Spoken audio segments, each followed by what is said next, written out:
উষার সাথে দু একবার কথা হয়েছে, সেটা শুধুই কাজের ক্ষেত্রে। এটা সেটা বলে করিয়েছে। উষার এখন শরীর কাঁপে সাগর ভাইয়ের সেদিনের আচরণের কথা মনে হলে। কতটা অ্যাগ্রেসিভ হয়ে গিয়েছিলেন তিনি। উষার সাথে সেদিন কিভাবে উঁচু গলায় কথা বলেছিল, বারবার দেয়ালে পাঁচ বসিয়েছিল। সাদাফ আরিশার সম্পর্কেও কোনো উন্নতি হলো না। এই এতগুলো দিন চলে গেল, এখনও সাদাফ কথা বলে না। প্রথম প্রথম আরিশা অভিমান করে থাকলেও অবশেষে নিজেই এসেছে অভিমান ভাঙাতে। হাজার হোক তার কথাতেই আর ব্যবহারেই তো হার্ট হয়েছে ব্যাপারটা, তাই তাকেই দেখতে হবে। আরিশার সাথে লিটা, শুভ দুজনেই অনেক চেষ্টা করেছে ঝগড়াটা মিটমাট করতে, কিন্তু ওরাও সফলতার মুখ দেখতে পায়নি। দেখা যায় সাদাফ, শুভ, লিটা একসাথে বসে আড্ডা দিচ্ছে। যখনই আরিশা আসে তখন সাদাফ বিনা বাক্যে জায়গা ছেড়ে চলে যায়। আবার শুভদের সাথে যদি আরিশাকে দেখতে পায় তাহলে আর সেখানে যায় না সাদাফ। মোট কথা, তার হাবভাব এমন যে সে আদৌ আরিশা নামে কাউকে চিনেই না। ফুপির বাসায় তো যায়নি, নিজের বাসাতেও আরিশা এলে রুম ছেড়ে বের হয় না বা বাড়ির বাহিরে থাকে। আজকে সাদাফ উষাকে ড্রপ করতে এসেছে। সাদাফ বাইকে করে এসেছে। সাদাফ আর উষা আরিশার ব্যাপারেই কথা বলছিল। এতদিন ঝুট ঝামেলায় উষাকে একা পায়নি, তাই সব খুলেও বলা হয়নি। আজকে সুযোগ হতেই বলল পুরোটা। রাফি ভাইয়া, হাবভাব ও আমার সুবিধার ঠেকছে না। উষি ইদানিং কেমন যেন বিহেভ করে। ফোন নিলে একটু বেশি সিরিয়াস, ফোন হাতে সময় কাটে। ভাবা যায় যে ছেলেটা সর্বক্ষণ বই নিয়ে ব্যস্ত থাকতো, তার এখন দিনের অর্ধেক সময় কাটে ফোনের পিছনে। যদিও এখন ছুটিতে আসে, কিন্তু তবুও। আমিও লক্ষ্য করেছি বিষয়টা। মেইলি কোনো কারণ নেই তো? আমাদের চেনা পরিচিত কারোর সাথে রাফি ভাইয়ের বিহেভিয়ার অস্বাভাবিক মনে হয়েছে তোর? আবার বিয়ে বাড়িতে গেলে সেখানেই তো ওই যে রুহি ছিল, ওর সাথে কি কিছু? সাদাফ সামনে তাকিয়ে মাথা নাড়িয়ে না বোঝালো। ওই বদমাস মেয়েটাকে দিনে তেমন একটা নজর দিতে দেখিনি ওকে। আফটার অল তাকানোর ভঙ্গিও দেখলেই বুঝতে পারতাম যে কিছু একটা আছে। উষা ভাবুক হলো, ভাবতে লাগলো তাহলে কে এমন হতে পারে, বা ওদের আড়ালে কি এমন ঘটেছে। চুপি চুপি কোনো মৌচাকের মধু খাওয়া হচ্ছে। কিছু একটা ভাবনা উষার মাথাতে আসতেই মুখটা কেমন খুশি খুশি হয়ে যায় উষার। জানিস, কিছুদিন আগে যখন আমি ভাইজানের ভার্সিটিতে গেলাম তখন আমাকে নতুন একটা মেয়ে ফ্রেন্ডের সাথে পরিচয় করিয়ে দিয়েছিল। মেয়েটা ভাইজানের জুনিয়র, ফার্স্ট ইয়ারে পড়ে, এমবিবিএস পড়ছে। ভবিষ্যতে গাইনোকোলজিস্ট হওয়ার ইচ্ছে আপুটার। দেখতে ভারী মিষ্টি, আর ভাইজানও তো আল্লাহর রহমতে মেডিসিন বিশেষজ্ঞ হবে এক সময়। দারুণ বানাবে। আমার মনে হয় ওর সাথে কিছু একটা চলছে। কি বলিস? হুম। তবে ভাইয়া যে ইদানিং বলছে কানাডায় যাবে, সেখান থেকেই নাকি এমডি করবে। কিন্তু এটা তো তাহলে অনেক ঝামেলার হবে। প্রথম যখন বড় আব্বু বলেছিল রাজি হয়নি, তখন হুট করে কেন এমন সিদ্ধান্ত? জানি না, আমাকে বলল হয়তো বিডিতে এমবিবিএস শেষ করবে, নয়তো ইদানিং কানাডায় চলে যাবে। ও, রহস্যের গন্ধ পাচ্ছি। হুম, কি রহস্য উষি? ফুপির ফ্রেন্ডরা যেন কোন দেশে থাকে? কানাডা। আর ওরা সেই মেয়ে যার সাথে আমি ভাইয়াকে সেদিন কথা বলতে দেখেছিলাম। সাদাফ উত্তেজনায় চেঁচিয়ে ওঠে। ঠিক ঠিক উষি, তুই ঠিক বলছিস। আস্তে অ্যাক্সিডেন্ট করবি। চলে এসেছি, বাসায় ফিরে এর বিষয়ে আলোচনা করব, কেমন? ওকে। উষা আর তার ফ্রেন্ডরা কলেজ শেষে সবাই মিলে শপিংয়ে এসেছে। উদ্দেশ্য কিছু কেনাকাটা করা। আজকে কোচিংও বন্ধ। শাড়ির অর্ডার শেষ করেই এদিক সেদিকে ঘুরঘুর করছিল উষা, প্রিয়তা আর তানহা। ঠিক সেই সময়ই তানহা গালিবকে দেখতে পায়। উল্টো ঘুরিয়ে দ্রুত হেঁটে যাচ্ছে। তানহা উৎসুক কণ্ঠে বলে, উষি দেখ, ওইটা সাগর ভাইয়ার বন্ধু গালিব ভাইয়া না? তানহার কথায় ডান দিকে ফিরে তাকায় উষা আর প্রিয়তা। গালিবকে দেখে নাক মুখ কুঁচকে ফেলে প্রিয়তা। খচ্চর বেড়া এখানেও হাজির। গালিব ভাইয়া এই মুহূর্তে এখানে কি করছে? যতদূর জানি এখন নিজের বাপের ফ্যাক্টরিতে থাকার কথা ওনার। উষার বলা বাক্যে প্রিয়তা বিরক্তিকর স্বরে বলে, যা ইচ্ছা তা করুক, আমার কি, চল এখান থেকে। তানহা গালিবের চালচলন দেখে বলল, কিন্তু যাই বলিস প্রিয়, গালিব ভাইয়ার আচরণ সুবিধের ঠেকছে না। এই শপিং মলে কে এভাবে দৌড়ায়? এত কিসের তারা ওনার? মনে হচ্ছে কোনো বিষয় নিয়ে আতঙ্কিত উনি। উষাও লক্ষ্য করল তা। এদিকে এ বেটাকে দেখলেই প্রিয়তার শরীর রাগে শিরশির করে। আর নিজের বান্ধবীরা এই বদ লোককে নিয়ে গবেষণা শুরু করেছে। উষা গালিবকে কিছুক্ষণ দেখে বলে, ঠিক বলেছিস, কেমন অস্বাভাবিক আচরণ। ওনাকে কি ডাক দিব তো তানু? মাঝপথে প্রিয়তা ব্যাগরা দেয়। একদম না, ওই বেটা গোল্লাই যাক। আমাদের কি চল তো। উষা আর তানহা তাকিয়েই ছিল গালিবের দিকে। অসাবধানতাবশত গালিব পেছনে ফিরে তাকায়। তৎক্ষণাৎ উষার চোখে চোখ পড়ে। গালিব আশেপাশে নজর বুলিয়ে দেখে সাথে প্রিয়তা তানহাও আছে। বেচারা পড়ল মোহাফেসাদে। এখন তো আর উষাকে অ্যাভয়েড করে যাওয়া যাবে না। ব্যাপারটা মন্দ দেখায় গালিব অস্ত্রে জোরপূর্বক হাসি ফুটিয়ে এগিয়ে চলে উষাদের দিকে। সামনে বলতে 2 কদম কাছাকাছি ছিল ওরা। গালিব মেকি হাসি দিয়ে বলে, আরে উষা যে, উষা না ভাবি, ভাবি যে, তা ভাবি ভাইকে ছাড়াই একা শপিং মলে কি করছে? উষা থতমত খেয়ে যায়। গালিবকে ছোট থেকে চিনে, কিন্তু কখনো এমন আচরণ করতে দেখেনি, কখনো ভাবিও ডাকেনি। এমনকি তাদের বিয়ের পরেও না, এই প্রথম গালিবের মুখে ভাবি ডাক শুনে লজ্জাও পেল ভীষণ। গালিব উষার লজ্জা আর অস্বস্তিতে ভরা মুখ দেখে বুঝলো গালিবের টোটকা কাজে দিয়েছে। আপাতত সন্দেহপ্রবণ কিছু মনে ঢুকবে না। ছি ভাইয়া, কি বলেন এগুলো? গালিব অবাক হওয়ার ভান করল। কি বললাম আবার, বয়সে ছোট হলেও তো সম্পর্কে ঠিকই বড়। ওদের এসব ঢং প্রিয়তার মজা লাগছে না। বিরক্তিতে মুখ ভোতা হয়ে আছে ওর। ঠিক সেই মুহূর্তে গালিব খুব উৎসাহ নিয়ে বলল, এ কি মাই ট্রাইব গার্ল, তোমাকে দেখে দেবদাসের চন্দ্রমুখীর মতো লাগছে। কেন? না না, আবার দেবদাসের মতো লাগছে। সেকা টেকা খেলে নাকি? প্রিয়তা ফুঁসে উঠল, সমস্যা কি এই ব্যাটার? যখন দেখবে তখনই লেক পুল করে। রাগে অগ্নিরূপ ধারণ করে বলে, সমস্যা কি? আমাকে দেখলে কি ভিতর থাকা পোকাগুলো কিরমির করে? ফালতু বেটা কোথাকার। গালিব এমন অসভ্য আচরণে ভরকে যায়। বয়সে বড় সম্মানীয় ব্যক্তির সাথে এটা কেমন ধরনের আচরণ? এই যে মিস, সাপোর্ট ভাবে কথা বলে সাদাসিধে ভাবেন না। Don't underestimate the power of the common man. Priyota ভেঙচি কাটে। মানুষের ট্যালেন্ট শুধু কপিই করতে পারবেন। তানহা আর উষা দুজনেরই এমন বাচ্চা মতে বিরক্ত হয়ে যায়। তানহা কপট রাগ দেখিয়ে বলে, চুপ কর প্রিয়, রাস্তাঘাটে এ কেমন আচরণ? প্রিয়তার রাগে অগ্নিশর্মা হয়ে গেল। তুইও তানু, দুধ কলা দিয়ে কালসাপ পুষছি আমি। নিমক হারাম টিয়ার ছাও দুইটা। উফ, চুপ করবি? দেখছো উষা, তোমার বান্ধবীটা। থাক ভাইয়া, বাদ দিন। আপনি এই সময়ে এখানে কি করেন? গালিব চোখে হাসল। আমারে তো একাই কথা। আমার জানা মতে তোমার এখন কলেজে বা কোচিং এ থাকার কথা। তারপর হাত ঘড়িতে টাইম দেখে বলে, না, সময় অনুযায়ী তো তোমার এখন বাসায় থাকার কথা। তানহা, প্রিয়তা, উষা তিনজনেই কাজুমাজু শুরু করলো। কিন্তু উষা জিরো গলে বলল, কথা ঘোরাচ্ছ ভাইয়া, ভুলে যেও না সম্পর্কের সমীকরণ আর জটিলতা পেরিয়ে আমাদের মধ্যেও কিন্তু একটা সুন্দর বন্ডিং আছে। তা তো অবশ্যই, কথা ঘোরাবো কেন বলো তো? তাহলে বলুন, এখানে কি করছেন? তাও লেডিস কর্নারে। আবার আপনাকে দেখে মনে হলো আমাকে দেখেই ভাগছেন আপনি। গালিব শুষ্ক গলায় কেসে উঠল। আশেপাশে তাকালো চোরা চোখে। উষা আবারও বলল, আমরা এসেছি, আমাদের কলেজের একটা প্রোগ্রাম আছে, সেই উপলক্ষে শাড়ি কিনতে প্ল্যান করেছি। ক্লাসের সবাই মিলে একই রকম শাড়ি পরবো, আর শাড়ি চুজের দায়িত্ব আমাদের উপরে পড়েছে। এবার বলেন আপনি এখানে কেন, আর আপনার হাতে ওটা কি? সঙ্গে সঙ্গে গালিব হাত পেছনে নিয়ে নেয়। জরুরি কাগজপত্র আছে ফাইলে। জোরপূর্বক হাসি দিয়ে বলে, কই কিছু না তো। তাহলে হাত পেছনে নিলেন কেন? আরে এই যে কিছু দরকারি কাগজ ছিল। হঠাৎ করে তানহার চোখ যায় সামনের একটা শাড়ির দোকানে।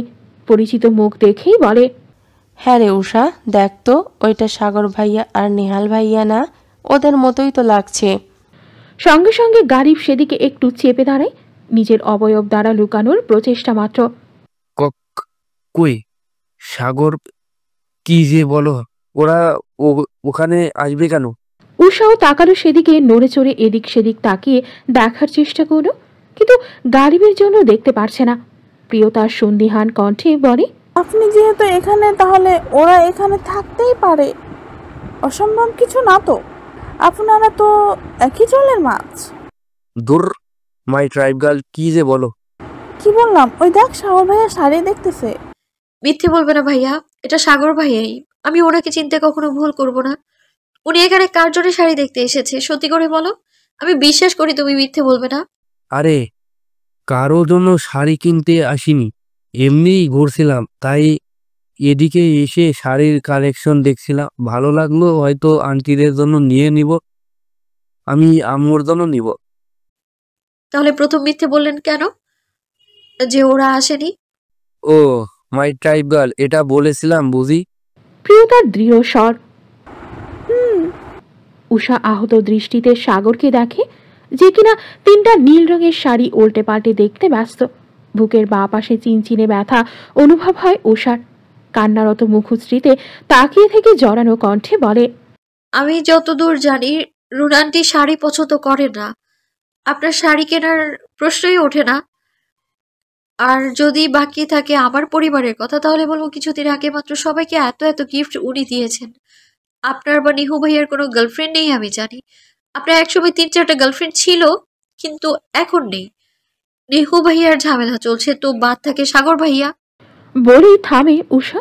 পরপর প্রিয়তা তেজি কণ্ঠে বলে, আর আপনার বন্ধু তো আমার বান্ধবীকে বউ হিসেবে মানেন না, উনি সংসার করেন না। তাহলে ওই শাড়ি কার জন্য দেখছে? নিশ্চয় গার্লফ্রেন্ডের জন্য, এমনিতে দেশে ছিল না। সি কি যে বলো মাই টাইপ গার্ল, আমার বন্ধু ওরকম ছেলেই না, তোমরা ভুল ভাবছো। উষা আর দাঁড়ালো না সেদিকে, ভগ্ন হৃদয় এগিয়ে গেল সামনে। প্রিয়তার ধারণা যদি ঠিক হয় তাহলে এই বিয়ে উষাই ভেঙে দেবে, নতুন করে সংসার পাতবে তিফতিশানের সাথে। আপনি এখানে কি করছেন? কাঙ্ক্ষিত রমণীর অনাকাঙ্ক্ষিত দর্শনে ভরকে যায় সাগর। হাত থেকে শাড়িটা পড়ে যায় নিচে। এই ঝামেলা এখানে কোত্থেকে টপকালো? নিশ্চয় এখন উল্টাপাটা কিছু ভাবে। তপ্ত নিঃশ্বাস ফেলল সাগর, মুখের ভঙ্গি স্বাভাবিক রেখে আর একটু এগিয়ে যায় সামনে। নিহাল ভাইয়ের কাঁধে হাত রেখে ধীর গলায় বলে, মেয়ে মানুষ মানেই ঝামেলা, এবার সামলা। সাগর মুখের হাবভাব গম্ভীর এবং রাগী ভাব ফুটিয়ে উষার সামনে এসে গম্ভীর স্বরে বলে, তুই এখন এখানে কি করছিস? সেটা তো আমারও প্রশ্ন, আপনি এখানে কি করছেন? তারপর নেহালের দিকে তাকিয়ে কাঁদো কাঁদো গলায় বলে, সত্যি করে বলো ভাইয়া, তোমরা কি করছো? নিজের বোনের সংসার ভাঙছো? তারপর সাগরের দিকে তাচ্ছিল্যের দৃষ্টিতে তাকিয়ে বলে, আমি তো ভুলেই গেছি, আমাদের তো সংসারই ছিল না। ওরা গার্লফ্রেন্ডের জন্য শাড়ি কিনতে এসেছো তোমরা, তাই না? সাগর চমকায় ভরকায়। গার্লফ্রেন্ড গার্লফ্রেন্ড তবুও সাগরের অসম্ভব। নেহাল বোনকে সান্ত্বনা দিতে বলে, ভুল ভাবছিস উর্ষি, এখন কিছুই না। তাহলে কিরকম কিছু? সাগর কথা বাড়ালো না, উষার হাতটা নিজের হাতে নিয়ে বলল, থাক তোরা, আমি আসছি। আমি যাব না আপনার সাথে। বলেই জোরপূর্বক নিজের হাতটা ছাড়িয়ে নিল। সাগরও বাধা দিল না, দেখতে চায় কি করে উষা। সাগর যদি একটু জোর দিয়ে ধরতো ছাড়াতে পারতো এই হাত।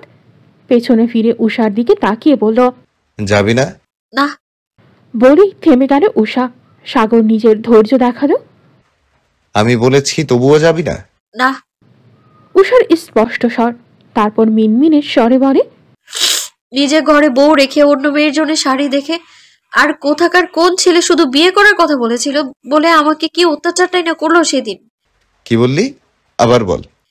ডিভোর্স দিন, আমি তিফতিশানের সাথে কাছে যাব। সাগর আশেপাশের মানুষের তোয়াক্কা করল না। উষার দিকে আরেকটু এগিয়ে গিয়ে উষার কনুই শক্ত করে ধরে। তারপর চোখ মুখ শক্ত করে কানের কাছে মুখ নিয়ে দাঁতে দাঁত চেপে হিসিয়ে বলল, সিংহকে খেপিয়ে মোটেও ভালো করনি সুইট বি। উষাকে প্রতিউত্তর করার সুযোগটাও দিল না সাগর। উষাকে পাজা কোলে নিয়ে নিল সাগর। উষা চমকালো ভরকালো, বিস্ময়ের চোখ কোটর ছেড়ে বেরিয়ে আসবে। লজ্জায় মুখ লাল হয়ে যাচ্ছে। আশেপাশের মানুষ ওদের দেখে কানাঘুষা করছে। সাগর সেসবের তোয়াক্কা করল না। আকস্মিক এমন হয় উষা ও সাগরের গলা জড়িয়ে ধরে।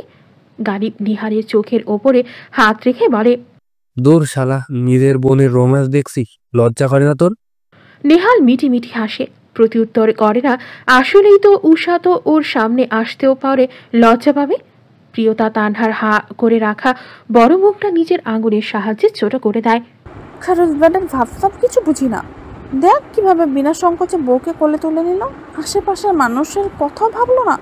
তোর কি মনে হয় তার না? কি মনে হবে আবার? কেন, সিনেমার দৃশ্য থেকে কম চাই বলিস? সাগর ভাইয়া হেভি রোমান্টিক। রোমান্টিক না চাই? সাগরের কথা জানিস, তবে আমি কিন্তু কোনো অংশে কম না। হেভি রোমান্টিক পি চাইলে আমাকে একটা চান্স দিয়েই দেখতে পারো। প্রিয় তার মেজাজ খারাপ হয়ে যায়। ভাই চল তো, এই ব্যাটার কথা শুনলে মেজাজ গরম হয়ে যায়। কি করছেন? নামান, আমায় সবাই তাকিয়ে আছে, কি ভাববে মানুষ? নামান প্লিজ। তুই যদি ভালোভাবে আসার জন্য রাজি হতি তাহলে কি এমন কিছু করতে হতো? আর কে কি ভাবলো তা দিয়ে আমার কিছু যায় আসে না। উষা শুনল না সাগরের কথা, হাত পা ছোড়াছুড়ি করেই যাচ্ছে, কিন্তু সাগরের সাথে পেরে উঠছে না। যেহেতু তারা গ্রাউন্ড ফ্লোরেই ছিল তাই খুব দ্রুতই পার্কিং লটে পৌঁছে গেল। সাগর আর কোনো কথা না বলে গাড়ি স্টার্ট দেয়। ভুইয়া বাড়ির 3 কর্তা মাত্রই খাবার টেবিলে বসেছিল। যেহেতু বাসা টু অফিস খুব বেশি দূরত্ব না, সেহেতু বেশিরভাগ সময়ই ওনারা বাসাতেই লাঞ্চ করতে আসে। এমন ভর দুপুরে নিজের ছেলেকে উষার হাত ধরে টানতে টানতে রুমে আনতে দেখে ভরকে যায় সিজান ভুইয়া। সেই সাথে নাহিদ ভুইয়াও লিপি বেগম আর মারিয়া জামান এগিয়ে যায় ছেলের দিকে। কি রে বাবু, কি হলো? ওকে কোত্থেকে ধরে নিয়ে এসেছিস? তোমাদের মেয়ে ক্লাস ফাঁকি দিয়ে বাইরে ঘুরে বেড়াচ্ছিল, তাই ধরে নিয়ে এসেছি। ও আমাকে বলে গেছে বাবু, কাজেই গেছে। কিন্তু আমাকে বলে যায়নি ছোট চাচ্চু। ভুলে যেও না, ও এখন আমার দায়িত্বে। মারিয়া জামান এগিয়ে গেলেন মেয়ের দিকে। মেয়ের মাথায় হাত বুলিয়ে দিতে দিতে বলেন, কি হয়েছে রে উষি? উষা চাচি আমার কথায় উত্তর দিল না, বড় আম্মুর দিকে তাকিয়ে বলল, বড় আমাদের ডিভোর্সের ব্যবস্থা করো, আমি তোমার পছন্দের তৃপ্তিশানকেই বিয়ে করব। সিজান ভুইয়া মেয়ের কথায় মুখ লোকালেন। খুব খুব করে কেশে মাথা নামিয়ে নিলেন। সাগর অধর কোণে বাঁকা হেসে বলে, উপস, তোর বড় আব্বু ঠিক করা সুপাত্র তো, করে নে করে নে। বিয়েতে আমাকে নিমন্ত্রণ করতে ভুলিস না। সাগরের এমন হেয়ালিপনায় উষা থতমত খেয়ে যায়। সে ভেবেছিল সাগর বুঝি রাগ করবে। কি হলো বড় আব্বু, কিছু বলছো না কেন? আগে খেয়ে নে মা, বিয়ের ব্যাপারে পরও ডিসকাস করা যাবে। সাগর সিঁড়ি দিয়ে উপরে উঠতে উঠতে বলে, বিয়ে করে যখন বাথরুম পরিষ্কার করতে যে মুখে হারপিক ছিটে আসবে তখন বুঝবি বিয়ে যে কত মজা। নাবিল ভুইয়া আর নাহিদ সঙ্গে সঙ্গে নাক সিটকায়। সাথে মারিয়া জামান আর লিপি বেগমও। উষার চোখ মুখ কুচকে বলে, ছি খাটাস, এখন মনে হয় বিয়ে ছাড়া আছি। অন্য দিনের তুলনায় আজকে ভুইয়া বাড়িতে প্রতিটা সদস্য একটু আগেই যে যার রুমে ঘুমোতে চলে গেছে। কটা বাজে আর এখন? এই 11টা কি 11:30? এটা ঠিক ভুইয়া বাড়িতে কোনো প্রোগ্রাম ছাড়া রাত জাগা হয় না। তবে এত আগে ঘুমানোর প্রস্তুতি নেওয়ার মানেও উষা বুঝতে পারল না। উষা নিজের ঘরে বসে তখন পড়ছে। এই কদিনের ঝামেলায় লেখাপড়া থেকে অনেকটাই দূরে থাকতে হয়েছে। পড়ার সাথে সেই দূরত্বটাই কমাতে চাইছে উষা। পড়াগুলো কভার করছে সে। রাত তখন 11:58। উষার দরজায় করাঘাত। দরজায় ধাক্কানোর শব্দে উষা চেয়ার ছেড়ে উঠে দাঁড়ায়। ঠিক তখনই ফোনের কর্কশ ধ্বনি কানে আসে উষার। কর্কশটা ঠিক রিংটোনটা খুব পছন্দের উষার। টাইটানিক মুভির BGM। উষার আবার ফিরে তাকানো ফোনের দিকে। তাদের মেসেঞ্জারের গ্রুপ কল রিসিভ করার তেমন একটা প্রয়োজন বোধ করল না উষা। এদিকে অধৈর্য ভঙ্গিতে দরজায় ধাক্কাচ্ছে কেউ। উষা সামনে আগায় চটজলদি দরজা খুলে দেখতে চায় কে এলো। দরজা খুলতেই সাগর ভাইয়ের সুশ্রী মুখশ্রী নজরে এলো উষার। চমকালো উষা। সাগর ভাই তাকে নিজের ঘরে থাকার অনুমতি দিয়েছিল, তবে তৃপ্তিশানের ঘটনার পরে আর থাকা হয়নি। এত রাতে দরজা অবধিও আসেনি। অবাক হয়ে শুধালো, আপনি এত রাতে এখানে? কোনো দরকার সাগর ভাই? কিছু লাগবে? একসাথে এত কথা বললে উত্তর দিব কি করে? গম্ভীর নয় খুব নরম স্বরে কথাটা বলল সাগর। শোন, এত রাতে বিশাল বিপদে পড়েছি, তুই পারিস আমাকে উদ্ধার করতে। তুই দ্রুত আমার ঘরে যা, আমি নিচ থেকে জিনিসটা নিয়ে আসছি। উষা চিন্তিত হয়ে পড়ে। কি এমন হলো? উষার কথা শোনারও প্রয়োজন মনে হলো না, করে না সাগর। শুধু যেতে যেতে বলে, আমার রুমের লাইট জানি কি হয়েছে, জ্বলছে না। সাগর নিজের মতো চলে যায়। উষা চিন্তায় বোধ হয় কি এমন হলো। দাঁড়িয়ে না থেকে এগিয়ে যায় সাগরের রুমের দিকে।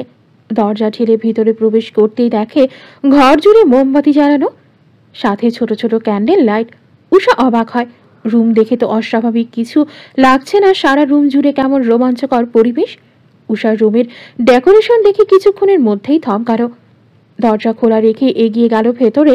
হঠাৎই পায়ে ঠান্ডা কিছুর স্পর্শে সম্বিত ফিরে পায় উষা। পায়ের নিচে তাকাতেই দেখে সাগর পায়ের কাছে বসে আছে। যথাসম্ভব পায়ে কিছু একটা করছে। বয়সে বড়, তার উপর নিজের স্বামী, সে যদি পায়ে হাত দেয় ব্যাপারটা নিতান্তই অস্বস্তিকর। উষা ছটফটিয়ে ওঠে।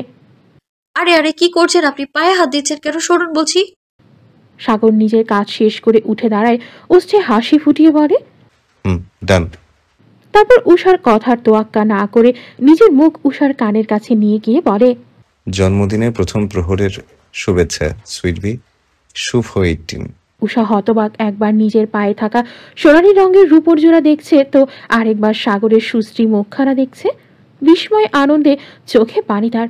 ভুইয়া বাড়িতে জন্মদিন পালন করা হয় না, কিন্তু প্রতিবারই জন্মদিনের উপহার সে বাবা, চাচা এবং ভাইদের থেকে পায়। এবারে জন্মদিনের কথা তো সে ভুলেই গিয়েছিল। আজকে ফেব্রুয়ারি মাসের 6 তারিখ, মনেই ছিল না তার। আর সাগর ভাই সেটা মনে রেখে তার জন্য উপহার এনেছে। এত খুশি, এত সুখ উষা সইবে কেমন করে? উষার বিস্ময় ভাব কাটাতে সাগর বলে, আজকের দিনে একটা কথা বলি, একটা অনুরোধ করব, রাখবি? উষা বিস্মিত নয়নে তাকায় সাগরের দিকে। চোখে জল টলমল করছে তার। কাঁপা কাঁপা গলায় বলে, বলুন। সাগর কাভারের কাছে যায়, হাতে একটা ব্যাগ নিয়ে আবার উষার সামনে এসে দাঁড়ায়। খুব নরম এবং আবদারির স্বরে বলে, অনেক খুঁজে এনেছি, একটাবার পরে আয়। উষা ব্যাগটা হাতে নেয়, খুলে দেখে সেই শাড়িটা যেটা সাগর উষার জন্য এনেছিল। সোনালি পাড়ের খয়েরি রঙের শাড়ি। একবার চিন্তা করে শাড়িটা সে পরবে, কিন্তু কিছু একটা মনে হতেই ব্যাগটা আবারও সাগরের হাতে দিয়ে থমথমে মুখে বলে, না, আমি পরবো না। আজকে যার জন্য শাড়ি কিনতে গিয়েছিলেন তাকে গিয়ে দিন, আমার শাড়ি দরকার নেই। সাগর ঘাড় বাঁকিয়ে হতাশ শ্বাস ফেলে, সাথে মুখে হাসি ফুটিয়ে বলে, নীল শাড়িটা তোর জন্যই কিনতে গিয়েছিলাম জন্মদিন উপলক্ষে, কিন্তু তুই তো সব ভেস্তে দিবি। আমার ঘরের সামনে পায়চারি করে আমাকে পাহারা না দিলে আবার গিয়ে নিয়ে আসতে পারতাম। আফসোস, নিজের দোষে আর নতুন শাড়ি পাওয়া হলো না। ওসব মুখ ভেঙচি কাটে, চোখ মুখ কুচকে বলে, আপনি বললেই আমার বিশ্বাস করতে হবে? হ্যাঁ, তোর ভাইকেই তো সাথে নিয়ে গেছে, ওকে জিজ্ঞেস করে নে। থাক। আচ্ছা তাহলে যা, এখন গিয়ে ঘুমিয়ে পড়। উষা তবুও দাঁড়িয়ে থাকে। সাগর বেডের কাছে চলে গিয়েছিল, আবারও উল্টো দিকে ঘুরে বলে, কি হলো, যাসনি কেন? ঘুমা গিয়ে। উষা মাথা নত করে কাচুমাচু ভঙ্গিতে বলে, আমার শাড়ি? কোনটা তোর শাড়ি? উষা চোখ দিয়ে ইশারায় বেডের ওপরে রাখা শাড়িটা দেখায়। ওইটা। তুই না বললি নিবি না? থাক, নিতে হবে না। তুই তো আবার যার তার দেয়া জিনিস পড়িস না, নিস না। কি আর করবি এটা দিয়ে? ঘর মুছার কাপড় বানিয়ে ফেললেই হবে। উষা বুঝলো সাগর ভাই অভিমানে এমন কথা বলছে। গুটি গুটি পায়ে এগিয়ে গেল সাগরের কাছে, খুব মিহি এবং আদুরে ভঙ্গিতে বলল, ওটা আমার শাড়ি, আমার স্বামীর দেয়া প্রথম উপহার। আপনি আমাকে বউ হিসেবে না মানলেও আমি তো আপনাকে স্বামী হিসেবে মানি। দিন এবার আমার জিনিস আমাকে দিন। সাগর আর প্রত্যুত্তর করল না, চুপচাপ দিয়ে দিল শাড়িটা উষার হাতে। উষা শাড়ি হাতে রুম থেকে বের হতে চায়, তা দেখে সাগর ভ্রু কুচকে ফেলে, গম্ভীর স্বরে বলে, শাড়ি হাতে কোথায় যাচ্ছিস? কেন, আমার রুমে? তোর রুমে যাওয়া যাবে না, পড়তে হলে এই রুমেই পড়তে হবে। উষার বিস্ময়ে অক্ষিকোটর ছাড়া হয়ে যায়। এই লুচ্চু বেটা বলে কি, এখানে কোথায় শাড়ি পরব? এসব কি বলছেন? এখানে কোথায় শাড়ি পরবো? কেন রুমে? এত বড় রুমটা তোর নজরে আসছে না? রুমে তো আপনি আছেন, আমি শাড়ি পরবো কি করে? এত কিছু বুঝি না, না পড়তে চাইলে দিয়ে দে আমার শাড়ি। কথাটা বলি সাগর হাত বাড়ায়, উষা তৎক্ষণাৎ 2 কদম পিছিয়ে যায়। এটা আমার শাড়ি, আপনাকে কেন দিব? তুই তো বললি পড়তে পারবি না। বলে নিজেও আর একটু এগিয়ে যায়, এক প্রকার জোরপূর্বক উষার হাত থেকে শাড়িটা নিয়ে নেয়। উষা হাবার মতো তাকিয়ে থাকে সেদিকে। থাক, আপনার শাড়ি আপনিই পরে বসে থাকেন। সাগর কৌতুকের স্বরে বলল, আমি কখন বললাম এটা আমার শাড়ি? এটা তো আমার বউয়ের শাড়ি। উষা হতভম্ব হয়ে যায়। এই প্রথম সাগর ভাই এতটা দৃঢ় গলায় বলল, এটা আমার বউয়ের শাড়ি। চোখে আনন্দ বৃষ্টি নামতে চাইল উষার। অন্য সময় হলে সাগরের এসব ঢংকে পাত্তা না দিয়ে শাড়িটা দিয়ে চলে যেত, কিন্তু সাগরের মুখে বউ শব্দটা শুনে যেন একটু বেশি গলে গেল উষা। উষা নিজেকে স্বাভাবিক রেখে বলল, তাহলে দিন এটা আমায়। দিব এক শর্তে। কি শর্ত? আগে বল, শাড়িটা এই রুমেই পরবি, নিজেকে এই রুমেই সাজাবি। উষা তপ্ত নিঃশ্বাস ফেলে, এই ব্যাটা যে ইচ্ছে করে তাকে জব্দ করতে চাইছে তা সে খুব ভালো করে বুঝতে পারছে। আচ্ছা, আপনার ওয়াশরুম তো ইউজ করতে পারি? সাগর চোখে মুখে হাসি ফুটিয়ে বলে, শিওর, ওয়াই নট। উষা আর দেরি করে না, শাড়ি হাতে ওয়াশরুমে ঢুকে যায়। উষার যাওয়ার পথের দিকে তাকিয়ে সাগর বাঁকা হাসে। 2 মিনিটের মধ্যে বেচারি ফিরে আসবে বাইরে। উষা ওয়াশরুমে ঢুকেই দেখে পুরোটা ওয়াশরুম পানি দিয়ে ভেজা, চেঞ্জিং এরিয়াও ভেজা। আশ্চর্য, এখানে কি পুকুর বানিয়ে সাঁতার কেটেছে কেউ? এখানে ব্লাউজ পরা যাবে ঠিকই, কিন্তু শাড়ি পরার তো ব্যবস্থা নেই। শাড়িটা তো ভিজে যাবে। এদিকে উষা বেরিয়েও আসতে পারছে না। সাগর ভাই এত শখ করে বলেছেন, বেটা একটু বাইরে গেলেও তো আমি এই শাড়িটা পরে নিতে পারি। উষা আর সময় নষ্ট করলো না, ব্লাউজ পেটিকোট পরে নিল। যেই না শাড়ি পরতে যাবে অমনি ওয়াশরুমের লাইট অফ হয়ে যায়। উষা এবারও হতাশ হলো, দরজাটা হালকা একটু ফাঁকা করে বলল, শুনুন। সাগর ওয়াশরুমের দরজার কাছেই ছিল, দুষ্টু হেসে বলে, শুনছি, বল। ওয়াশরুমের লাইটটা কেন অফ? মানে একটু দেখবেন গিয়ে। তোকে আমি আগেই বলেছি যে আমার রুমের লাইনে একটু ডিস্টার্ব দিচ্ছে, তোর আগেই বোঝা উচিত ছিল। এখন কি করব? আমি কি জানি। উষার এবার কাঁদতে ইচ্ছে করলো। এই বেটা তাকে ভালোই জব্দ করেছে, উষাও কম যায় না। তাকে জব্দ করা হচ্ছে, উষা কি বোকা? সাগরকে কিভাবে নাকারে চুবানি খাওয়াতে হয় তা তার খুব ভালো করেই জানা আছে। সাগর এবার বিছানায় এসে আধশোয়া হয়ে বলে, তুই এক কাজ কর, বাইরে বের হ, দেখি কি করা যায়। এই অবস্থায় কিভাবে বের হব? তাহলে বসে থাক। সাগর কথা শেষ করতে পারেনি। উষা ওয়াশরুমের দরজা খুলে বের হয়ে আসে। দরজা খোলার শব্দে সাগর আগ্রহ নিয়ে সেদিকে তাকায়। উষার শাড়িটা কোনো মতে গায়ে জড়িয়ে বের হয়েছে, এতটুকুতেই যেন সাগরের মাথা নষ্ট হয়ে যাচ্ছে। শুষ্ক ঢোক গেল সাগর। উষা ড্রেসিং টেবিলের সামনে গিয়ে বলল, আপনার ইচ্ছেই পূরণ হলো, এই রুমে শাড়ি পরছি আমি। সাগর প্রত্যুত্তর করল না, তার কণ্ঠনালী ভেদ করে কোনো শব্দই বের হচ্ছে না। কেমন হাঁসফাঁস অবস্থা তার। উষা আর চোখে দেখল তা, মনে মনে ভাবে, এই ব্যাটা যে লুচু আর কন্ট্রোললেস, নির্ঘাত আমাকে এই অবস্থায় দেখে মাথা নষ্ট হয়ে যাবে। আমাকে জব্দ করতে চাইছিলে, ওয়েট, আমাকে ফ্যাসাদে ফেলানো বের করছে। উষা লাজ লজ্জা ভুলে গা থেকে শাড়িটা সরিয়ে ফেলে। শাড়ি না সরিয়ে সে পরবে কি করে? উষা শাড়ি সরাতেই উষে দুধে আলতা গায়ের রঙের শরীরটা অনেকটাই উন্মুক্ত হয়ে যায়। উষার এমন মোহনীয় আর আকর্ষণীয় রূপ দেখে সাগরের শ্বাস বন্ধ হয়ে আসার উপক্রম। এই শীতেও শরীর ঘামছে সাগরের, মনের নিষিদ্ধ অনুভূতিরা জেগে উঠতে চাইছে। নিজের বিবাহিত স্ত্রী তাকে এই রূপে দেখলে মাথা ঘোরাবেই। সাগর বুঝলো সে যদি আর 1 মিনিট এখানে থাকে তাহলে নিশ্চয়ই অঘটন একটা সে ঘটাবে। সাগর নিজের জায়গা ছেড়ে উঠে দাঁড়ায়, ব্যালকনির দিকে যেতে যেতে বলে, আমি বেলকুনিতে আছি, তোর হয়ে গেলে আমাকে ডাক দিস। সাগর বেরিয়ে যেতেই উষা লজ্জায় নিজের হাত দিয়ে মুখ ঢেকে ফেলে। লজ্জায় কান গরম হয়ে আসছে, চোখ মুখ লাল হয়ে গেছে। ইস, কি নির্লজ্জের মতো কাজ করেছে সে। আর ঠিকই আছে, এমন না করলে সাগর কখনোই ঘর ছেড়ে বের হতো না। মিনিট 10 পেরিয়েছে, উষা এখনো সাগরকে ডাক দেয়নি। এভাবে ব্যালকনিতে দাঁড়িয়ে থেকে নিজেকে নিয়ন্ত্রণ করাও দায় হয়ে আসছে। সাগর আর দেরি করলো না, অঘটন ঘটলে ঘটবে। তারই বিয়ে করা বউ। সাগর রুমেই ঢুকে দেখে উষার শাড়ি পরা প্রায় শেষ। কুচি ঠিক করছে সে। মোমবাতির আলোয় খয়েরি রঙের শাড়িতে উষাকে অপরূপা লাগছে। উষার পুরো অঙ্গে যেন এই একটা রং যেন ফুটে ওঠে। কৃত্রিম সাজসজ্জা কিছুই নেই, মাথাটাও বাঁধা হয়নি। সাগর শুষ্ক ঢোক গিরে বিনা বাক্যে এগিয়ে গেল উষার দিকে। উষার চুলে খোপা করা ছিল, এখনো মাথা বাঁধা হয়নি তার। সাগর পকেট থেকে একটা বকুল ফুলের মালা বের করলো। বকুল ফুলের গন্ধ সাগরের ভীষণ প্রিয়। নিজেই বাড়ির পেছন দিকে একটা বকুলের চারা লাগিয়েছিল, সেই গাছের ফুল দিয়েই নিজ হাতে মালাটা গেঁথেছে সে। সাগর আর দেরি করল না, উষা সেই খোপা করা চুলে আলতো হাতে বকুলের মালা জড়িয়ে দিল। উষা আয়নায় তাকিয়ে সাগরকে দেখছে, মোহিত সে দৃষ্টি। শাড়ি গড়িয়ে উষার উন্মুক্ত কোমরে হাত রেখে উষাকে নিজের সাথে মিশিয়ে নেয়। উষার পিঠ গিয়ে সাগরের পুরুষারি বক্ষে ঠেকে, শিরশিরিয়ে ওঠে উষার সারা শরীর। সাগর চোখ বন্ধ করে নাক ডোবায় উষার চুলে, প্রাণ ভরে নিঃশ্বাস নিয়ে নেয় সে।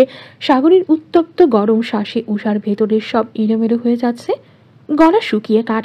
এই কয়দিনে অন্তত উষা এইটুকু বুঝেছে যে সাগর ভাই তাকে ভালোবাসে। মুখে বললেই যে ভালোবাসা প্রকাশ পায় বিষয়টা তা না। উষার ভাবনার মধ্যেই ভেসে আসে সাগরের ভারী স্বর। হাসকি স্বরে ফিসফিসিয়ে বলে, প্রতিবার তোমাকে জব্দ করতে গিয়ে নিজেই জব্দ হয়ে যাই। এ কেমন বিচার সুইট বি? তোমরা নারীরা ভয়ঙ্কর ছলনাময়ী, নিজেদের এই ভয়ঙ্কর রূপ দেখিয়ে কিভাবে জালে ফেলো পুরুষদের। উষা কথা বলতে পারছে না। পেটে বিচরণ করা সাগরের অসভ্য ন্যায় করা স্পর্শ তাকে ভেতরে থেকে গুড়িয়ে দিচ্ছে। সাগর আর ধৈর্য ধরতে পারল না, উষাকে দেয়ালের সাথে চেপে ধরল। উষা সাগরের ওই নেশায় ভরা দৃষ্টি দেখল। সেই দৃষ্টি মাদকের ন্যায় তাকে টানে উষাকে। উষা ঢোক গেলেও ভয় করছে তার। সাগরের এই রূপকে উষা ভীষণ ভয় পায়। উষা নিজের দৃষ্টি সরালো, মাথা নিচু করে নিল। সাগরের চোখের আকুতি উষার নজর এড়াচ্ছে না। সাগর আবারও উষার থুতনিতে হাত রেখে মুখ উঁচু করে, আর এক দণ্ড দেরি না করে ঝুঁকে নিজের অধরে স্পর্শ করে উষার উন্মুক্ত ঘাড়ে। কেঁপে ওঠে উষা। সাগর আবার মাথা তুলে তাকায়, নেশাভরা দৃষ্টিতে তাকিয়ে লো ভয়েসে বলে,